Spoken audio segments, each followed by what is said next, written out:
Hello dear students, आप लोग जानते हैं हम क्लास 6 का मैथमेटिक्स जो है कंटिन्यू कर रहे हैं। इसमें बहुत सारे लेक्चर्स हमने कवर अप किए हैं, वो आप जाके देख सकते हो इस वीडियो चैनल पे। जो ये बुक है ये पर्टिकुलरली जेके बोस रिकमेंडेड है, या इस बुक को आप बोल सकते हैं एनसीईआरटी बेस्ड जो बुक होती है वो यही बुक है। ये जेके बोस पर्टिकुलरली क्लास 6 के लिए रिकमेंड की गई है मैथमेटिक्स। तो इसमें हमने अब तक चैप्टर्स पहला भी किया है, दूसरा भी किया है, और अब तीसरा हम कर रहे हैं। इसमें कुछ एक्सरसाइज हमने की है चैप्टर नंबर 3 में, लेकिन अभी कंप्लीट नहीं हुआ, कुछ कर रहे हैं। तो इसमें सबसे पहले मैं बोलूँगा इस वक्त हम पहुंच चुके हैं एक्सरसाइज नंबर 3.4 तक। इसमें भी हमने क्वेश्चंस कुछ किए हैं। फर्स्ट क्वेश्चन किया है, सेकंड किया है, थर्ड किया है, फोर्थ किया है। आज हमें क्वेश्चन नंबर 5 करने जाना है। तो सबसे पहले हम देखते हैं ये क्वेश्चन नंबर 5 क्या बोलता है। तो सबसे पहले, इससे पहले भी मैंने आपको बोला हमेशा क्वेश्चन को ध्यान से पढ़ा करो, उसके बाद इसे एक्सप्लेन या समझने की बात होती है। Which of the following numbers are को प्राइम।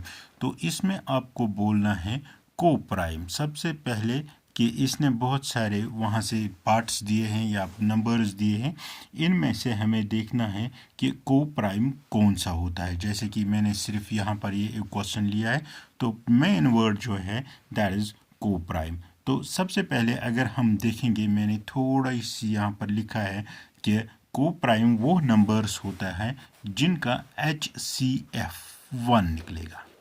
सिर्फ 1 निकलेगा HCF। अगर कोई और डिजिट निकला तो समझ लेना कि वो को प्राइम नहीं है। अगर इनका HCF 1 निकला तो इसका मतलब है कि ये दोनों डिजिट जितने भी होंगे तो वो को प्राइम हो सकते हैं। तो अब इसके हिसाब से सबसे पहला पार्ट जो है वो है 18 एंड 35। इसमें हम देखेंगे क्या ये को प्राइम है कि नहीं है। इसके लिए हमें फैक्टराइजेशन मेथड का यूज़ करना पड़ेगा यहाँ पर। तो मैं आपको दिखाऊंगा वो factorization method for the part first. तो फर्स्ट पार्ट है 18 एंड 35। देखो 18 और 35 को हम जब फैक्टराइजेशन निकालते हैं इस तरह, 2 9s are 18, 3 3s are 9 and 3 1s are 3, इस तरह निकालते हैं। तो उसके बाद दूसरा वर्ड जो है दैट इज 35। इसका मतलब है 5 7s are 35, 7 1s are। अब अगर आप देखोगे इनमें तो फैक्टर सिर्फ एक ही यहाँ पर सेम है, दैट इज़ 1। इसका मतलब है इनका जो HCF है दैट इज़ 1। इसका मतलब है जो दो टर्में दी गई है ये क्या है, ये आपस में को प्राइम नंबर्स हैं। तो अगर आप यहाँ पर देखोगे, यहाँ पर मैंने लिखा द फैक्टर्स ऑफ 18 आर ये इनके फैक्टर्स है। तो ये 35 के फैक्टर्स है। अब क्या है कि इनमें सिर्फ 1 जो है इनके फैक्टराइजेशन में कॉमन है। दैट मीन्स इनका HCF जो निकलता है दैट इज़ 1। इसका मतलब है ये जो है ये को फैक्टर्स हैं। इसके बाद दूसरी टर्म है 15 एंड 37। तो 37 को आपको मालूम है इट इज़ 1 एंड 37।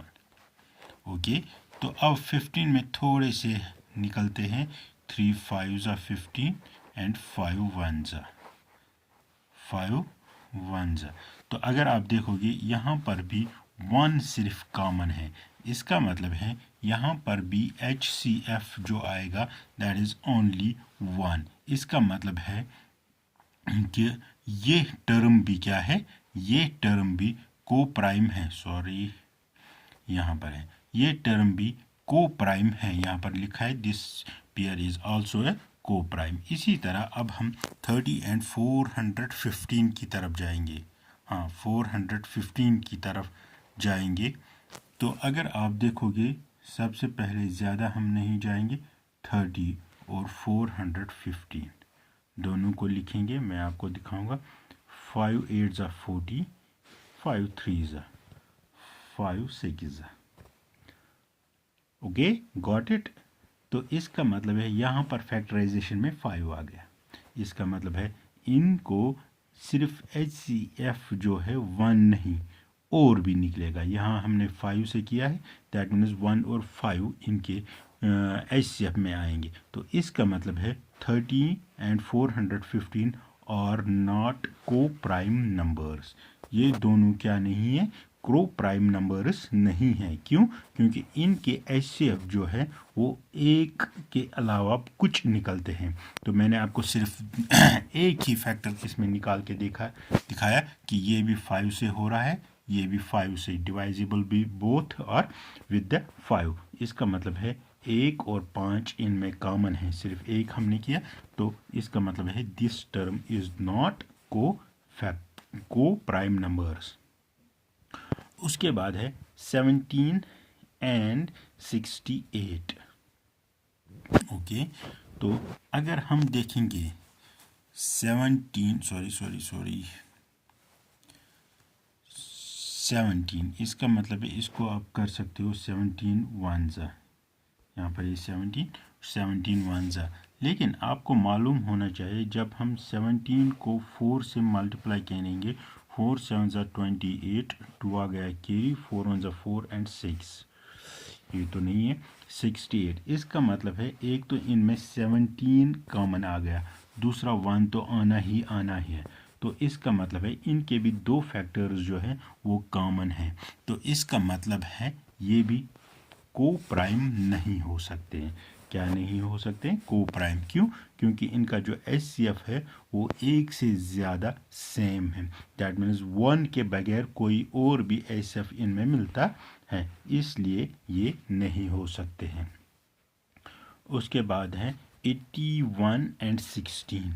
तो 16 को अगर आप देखोगे, इसको सिंपली हम करेंगे 2 से, 2 8 ज़ा, 2 4 ज़ा, 2 2 ज़ा एंड 2 1 ज़ा। उसके बाद दूसरा जो है 81 को हम करेंगे 9 से, 9 9 ज़ा 81 एंड 9। तो इसका मतलब है यहाँ पर 3 भी लिख सकते हो। इसका मतलब है अगर आप देखोगे HCF, क्या HCF 16 में भी कॉमन आ गया 1 और 81 में भी आ गया 1। इसके बगैर, 1 के बगैर कोई भी टर्म इनमें फैक्टराइजेशन में सेम नहीं है। इसका मतलब है जो टर्म 16 एंड 81 है दे आर को प्राइम नंबर्स। ओके, इनमें एक से ज़्यादा HCF एंड दे आर को प्राइम नंबर्स। उसके बाद है, और हाँ ये पांचवी टर्म हमें भूल गया बीच में। तो अगर हम देखेंगे 216 एंड 215, 215 और 216, इनमें सिर्फ एक ही डिफरेंस है, दैट इज़ 1 की जो डिफरेंस है। इसका मतलब है कि अगर आप देखोगे इससे तो 2 से नहीं होगा, इससे 2 से भी नहीं होगा। लेकिन अगर आप 3 से देखोगे तो 3 से, इसमें 5 से नहीं होगा। इनके बीच में सिर्फ 1 कॉमन है, तो इसका मतलब है दिस पेयर इज आल्सो क्या, को प्राइम। तो इस तरह आप बहुत सारी टर्में देख सकते हो जो को प्राइम नंबर्स है। उसके बाद है question number 6, a number is divisible by both 5 and 12। इसका मतलब है कि वो नंबर होना चाहिए 60। By which other number will the number always be divisible. तो अगर आप देखोगे 5 एंड 12 इज इक्वल टू 60, तो एक तो ये दोनों से मल्टीप्लाई होगा और तीसरा ये 60 से खुद भी डिवाइजिबल होगा। यहाँ पर मैंने लिखा है 60, 5 एंड 12 इज 60। तो अगर आप LCM भी देख सकते हो इसके 5 का, तो सॉरी 5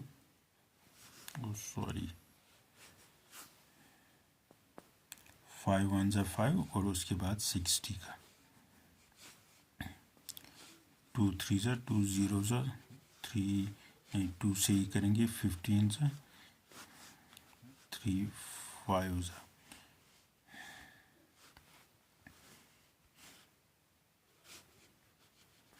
5 1 ज़ा।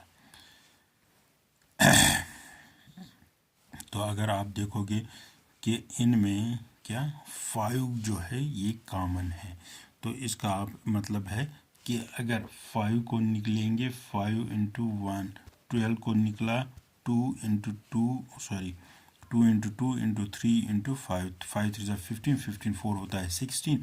इसका मतलब है जो एलसीएम आ गया वो क्या निकलेगा 60 निकलेगा। तो इसका मतलब है कि जो जो प्राइम फैक्टराइजेशन से भी हमने देखा 60 ऐसा डिजिट है कि जो डिवाइजिबल टेस्ट ऑफ 12 एंड 5 पास कर रहा है बाय फैक्टराइजेशन और बाय एलसीएम। ओके, तो इस पे आप स्क्रीनशॉट ले सकते हो और लिख सकते हो। उसके बाद next question, a number is divisible by 12। Okay, एक नंबर 12 से डिवाइड हो रहा है बाय 1, तो इसके आगे ये किस नंबर से डिवाइड होगा। अगर कोई नंबर 12 से डिवाइड हो रहा है तो इसका मतलब है दूसरे जो नंबर्स हमें बोल रहे हैं कि 12 के बगैर किस किस से। सबसे पहले हम देखेंगे फैक्टराइजेशन ऑफ, या जो कि मल्टीपल फैक्टराइजेशन ऑफ 12। 2 6 ज़ा, 2 3 ज़ा, 3 1 ज़ा। ओके, इसका मतलब है पहले तो 1 हर किसी के साथ होता है, 2 से भी होगा, 3 से भी होगा, 4 से भी होगा, 4 3 ज़ा 12, 6 2 ज़ा 12। दैट मीन्स कि इन डिजिटों से भी वो डिवाइड होगा जो 12 से डिवाइड हो सकता है। तो ये आप खुद भी चेक कर सकते हो कि ये ट्रू मैंने बोला कि फॉल्स। तो मेनली इस क्वेश्चन का आंसर आप यही लिखोगे कि जो डिवाइजेबल बाय 12 होगा, कोई भी नंबर जो डिवाइजेबल बाय 12 होगा वो कुछ और नंबर से भी डिवाइजेबल वही होगा। कौन कौन से, 1 2 3 4 एंड 6। अब ये निकालोगे किस तरह, आप देखोगे सबसे पहले 1 से डिवाइड 12 होगा, हाँ होगा। 2 से डिवाइड होगा, हाँ होगा।